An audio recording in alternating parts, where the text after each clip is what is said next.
Let's just start with the simple question. Why is Hamas launching rockets into Israeli population centers, and are any other Palestinians trying to stop them from doing so? Well, Jack, I think it's important to lay out the sequence of events. There's been a collective punishment that's been imposed on the West Bank ever since the 3 Israelis had gone missing. And since that time, the Israelis have been placing a blockade and siege on the Gaza Strip, and then later bombing the Gaza Strip. So this is not coming out of a situation of nothing. Now, in order to stop it, there have been attempts by the president to broker a ceasefire. He's called the United States, indicating that he wants a ceasefire to be taken into effect. But Prime Minister Netanyahu has made it absolutely clear that he does not want to have a ceasefire. So given this sequence of events, I'm afraid that we're actually going to see things get worse in the short time.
Okay, I'm glad you got out your talking points there. Let's get back to my question. Why is Hamas launching missiles into population centers of Israel, and are any other Palestinians trying to stop them from doing so? As I've indicated, Jake, there have been attempts to try to stop all of this.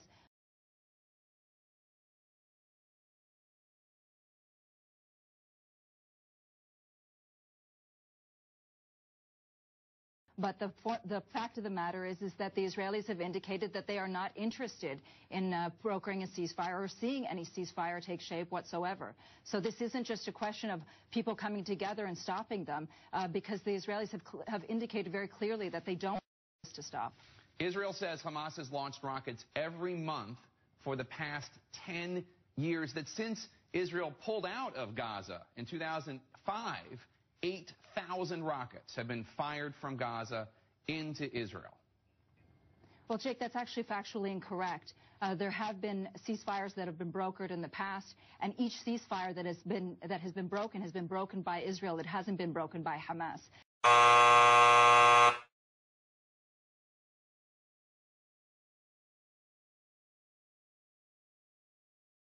In terms of the numbers, while they sound devastating, in terms of the effect, it's actually not. We're talking about very primitive rockets as compared to the F-16s and F-18s that the Israelis are using against the Palestinians. This is not an equal war. This is a one-side atrocity.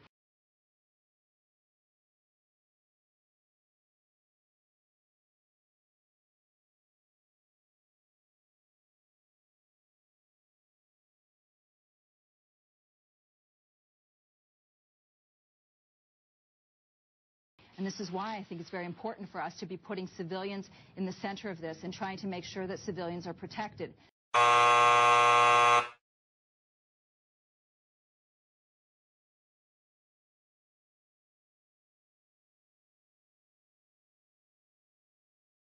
The only way I think that this is going to happen is if we have an international protection force that is brought in to ensure that civilians are not being targeted and not being hurt. Well, let's talk about protecting civilians, because obviously some Palestinian civilians, some innocent children and the like, have been killed in this assault. Israeli government officials say they're trying desperately to avoid civilian casualties, and there are reports of the spokesman of Hamas. We actually have the video of him going on Palestinian television, urging people to serve as human shields, staying in their homes, even if the IDF is warning people in those homes, because they're Hamas officials' homes, that they're going to be destroyed. They're telling them to stay there. Do you at all find that reprehensible, using women and children to be human shields to protect these homes? Jake, I haven't seen that video, but if that were the case, that would be reprehensible. I think that the bigger picture is that this isn't the case. What we have seen is, over the course of the past couple of days, more than 80 Palestinians killed. The population of the Gaza Strip, 43% of it is under the age of 14, and we've seen that half of the people who've been killed are women and children. The idea that Palestinians use children as human shields is racist and reprehensible, and the idea that the Israelis are somehow spewing this and we're to believe it is also racist. Diana, it's not racist that we have video of the Hamas spokesman on television telling people to stay in their homes. It's an effective way to make sure to fight off the Israelis. That's not racist, that's just a fact. Jake, I haven't seen the tape, first and foremost. And secondly, as I've indicated, that if this were the case, then that would be reprehensible. I somehow do not believe, though, that people are going to listen to somebody who says, stay inside while your house is being bombed. People don't want to die, Jake. And the fact that the Israelis continue to drop bombs on them doesn't make them want to die anymore. It's simply a fact that what the Israelis are doing is they're dropping bombs of a magnitude that we've never seen before on a captive civilian child population.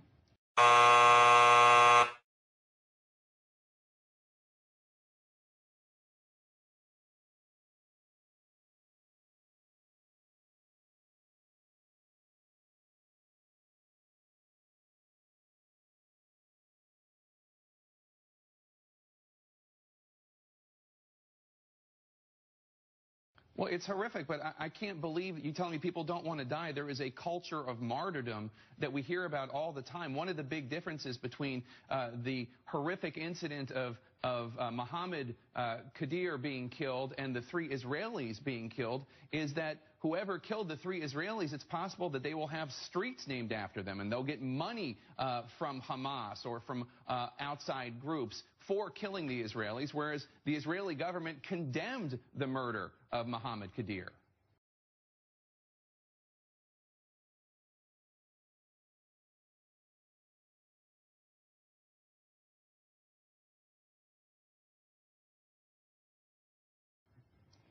Jake, I think that you're actually mistaking things. If you look inside Israel, there are more than 42 cities that have names of streets named after people who themselves have killed and very openly killed Palestinians and are proud for killing Palestinians.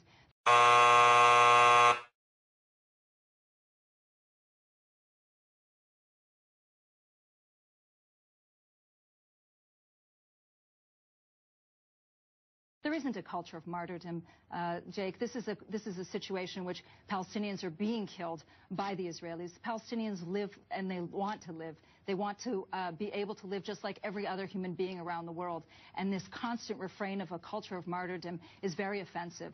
Palestinians just want to live their lives as normal human beings.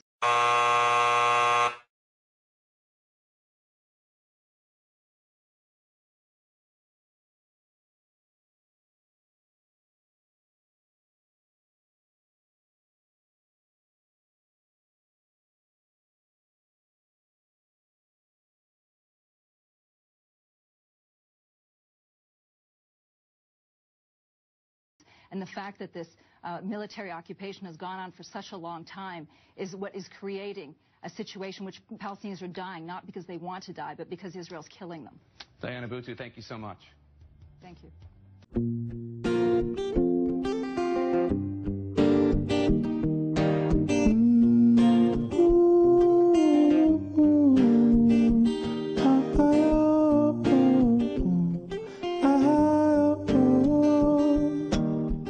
Sometimes I lay under the moon, I think I'm breathing.